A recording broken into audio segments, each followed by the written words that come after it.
अगर आप चाहते हैं कि हर महीने आपके अकाउंट में पैसे आएँ, तो डिविडेंड स्टॉक्स आपके लिए एक गोल्डन अपॉर्चुनिटी हो सकते हैं।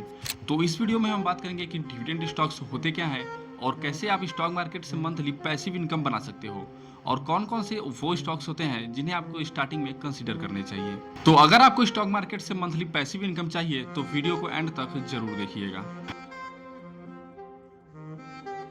देखिए, डिविडेंड स्टॉक वो होते हैं जो कंपनी अपने प्रॉफिट का कुछ हिस्सा अपने शेयर होल्डर के साथ भी शेयर करती है कैश के फॉर्म में, जिसे डिविडेंड कहते हैं। मान लीजिए कि आपके पास किसी कंपनी का शेयर है और उसका प्राइस 100 रुपए है एंड कंपनी ने ये डिक्लेयर किया है कि हम अपने शेयर होल्डर को 5% का डिविडेंड देंगे, तो उसी हिसाब से आपको 5 रुपए का डिविडेंड मिलेगा।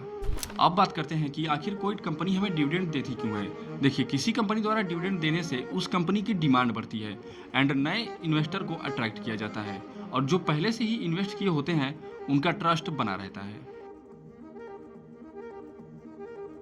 तो चलिए अब स्टेप बाय स्टेप ये समझते हैं कि डिविडेंड स्टॉक्स से आप मंथली इनकम कैसे जनरेट कर सकते हो।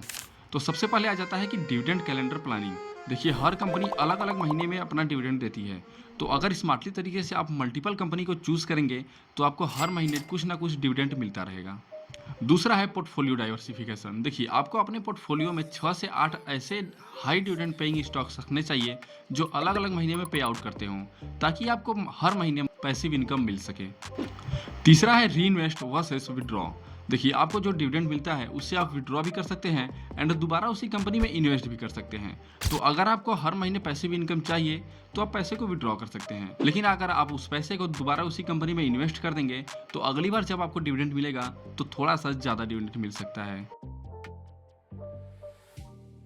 तो सबसे पहले ये बात करते हैं कि आखिर डिविडेंड यील्ड होता क्या है। तो देखिए, डिविडेंड यील्ड हमें ये बताता है कि किसी स्टॉक ने आपके इन्वेस्टमेंट पर आपको कितना रिटर्न दिया है डिविडेंड के फॉर्म में।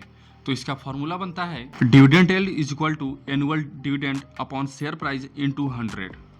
मान लीजिए कि एक कंपनी ने 20 रुपए का डिविडेंड दिया और उसका करंट प्राइस अभी के टाइम पर 400 रुपए है, तो dividend yield is equal to 20 upon 400 into 100 equal to 5%।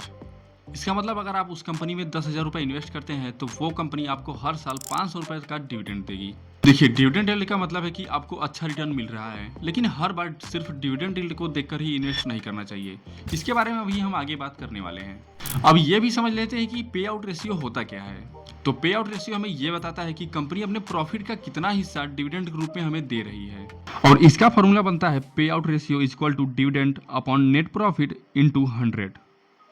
For example, किसी कंपनी का प्रॉफिट अगर 1000 करोड़ का है और उसने 300 करोड़ का डिविडेंड दिया, तो pay out ratio is equal to 300 upon 1000 into 100 equal to 30%। और हाँ, 30 से 60% के बीच में पे आउट रेशियो अच्छा होता है। अगर इससे ज़्यादा हुआ, इसका मतलब कंपनी अपने प्रॉफिट के पैसे को बिजनेस में नहीं लगा रही है। इसका सीधा इम्पैक्ट कंपनी के ग्रोथ पर पड़ेगा। और फिर ये भी चेक करिए कि क्या कंपनी लगातार डिविडेंड दे रही है या फिर सिर्फ एक ही बार डिविडेंड दिया है। इसके लिए आप पिछले 4 से 5 साल का रिकॉर्ड देख सकते हैं Screener.in की मदद से। डिविडेंड यील्ड, पे आउट रेशियो एंड कंसिस्टेंसी, ये तीनों इंडिकेटर्स मिलकर ये बताते हैं कि क्या कंपनी सच में एक डिविडेंड स्टॉक्स हैं या फिर सिर्फ दिखावा कर रही हैं। चलिए कुछ ऐसे भी स्टॉक्स देख लेते हैं जिन्होंने लगातार अच्छे डिविडेंड दिया है। पहला है आईटीसी, पावर ग्रिड, कोल इंडिया लिमिटेड, एचडीएफसी बैंक, ओएनजी। देखिए, किसी भी स्टॉक को अपने पोर्टफोलियो में ऐड करते टाइम सिर्फ डिविडेंड यील्ड ही नहीं देखना चाहिए, क्योंकि कभी कभी कोई कंपनी लगातार डिविडेंड तो देती हैं लेकिन उनकी स्टॉक की वैल्यू गिर जाती है। और ये भी समझिए कि डिविडेंड का मतलब गारंटेड इनकम नहीं है, क्योंकि डिविडेंड स्टॉक सेफ तो होते हैं लेकिन 100% रिस्क फ्री नहीं होते। इसके लिए मार्केट रिस्क और कंपनी का परफॉर्मेंस, ये सब भी मैटर फैक्टर करते हैं। चलिए एक बार फिर से मंथली पैसिव इनकम के स्ट्रेटेजी को रिकैप कर लेते हैं। पहला, 6 से 8 हाई क्वालिटी के डिविडेंड स्टॉक्स को पिक करो। दूसरा, डिविडेंड कैलेंडर प्लानिंग के हिसाब से स्टॉक सेलेक्ट करो।